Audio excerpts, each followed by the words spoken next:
Ada negara dalam negara di Morowali, teman-teman, pernah kebayang nggak di tengah visi Indonesia Emas 2045 malah muncul fenomena yang lagi ramai soal bandara di kawasan PT Indonesia Morowali Industrial Park, IMIP, Sulawesi Tengah. Isunya, bandara di kawasan industri strategis sudah lama beroperasi tapi bertahun-tahun disebut tanpa kehadiran penuh imigrasi dan bea cukai. Orang dan barang bisa keluar masuk, tapi jejak negara samar. Kalau itu benar, ini bukan cuma soal bandara ilegal. Ini soal lobang di kedaulatan. Di saat yang sama kita teriak slogan Indonesia Emas, Indonesia Adidaya. Sekarang, mari bedah pro kontranya. Yang pro biasanya bilang, ini bandara khusus perusahaan.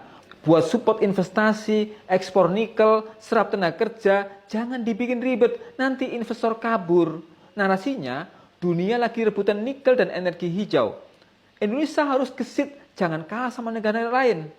Bandara khusus dianggap bagian dari efisiensi logistik. Tapi yang kontra ngasih warning keras. Ini kawasan strategis, ada tambang, ada smelter, ada ribuan pekerja asing dan lokal. Kalau akses udaranya tidak dikawal penuh oleh negara, artinya kita bikin blind spot di kedaulatan sendiri. Bayangin, jalur orang dan barang keluar masuk, tapi negara nggak selalu ada di pintu gerbangnya. Risikonya apa? Potensi penyelundupan barang, potensi keluar masuk tenaga kerja asing tanpa kontrol maksimal, potensi komoditas strategis yang mengalir keluar tanpa tercatat optimal di pajak dan bea. Dan yang paling bikin resah, kesan negara dalam negara. Ada kawasan yang seolah punya aturan main sendiri, sementara negara datangnya belakangan, bukan dari awal. Di atas kertas, belakangan ada klarifikasi, bandara itu katanya punya izin, dan sekarang sudah ditempatkan bea cukai, imigrasi, dan aparat lainnya. Tapi pertanyaan krusialnya, kenapa bisa bertahun-tahun jalan dulu, baru negara hadir serius kemudian? Kalau kita sungguh-sungguh mau jadi negara adidaya itu bukan cuma soal besar PDB-nya, tapi rapi kontrolnya. Bayangin, negara itu rumah, investasi adalah tamu, bahkan bisa jadi partner bisnis.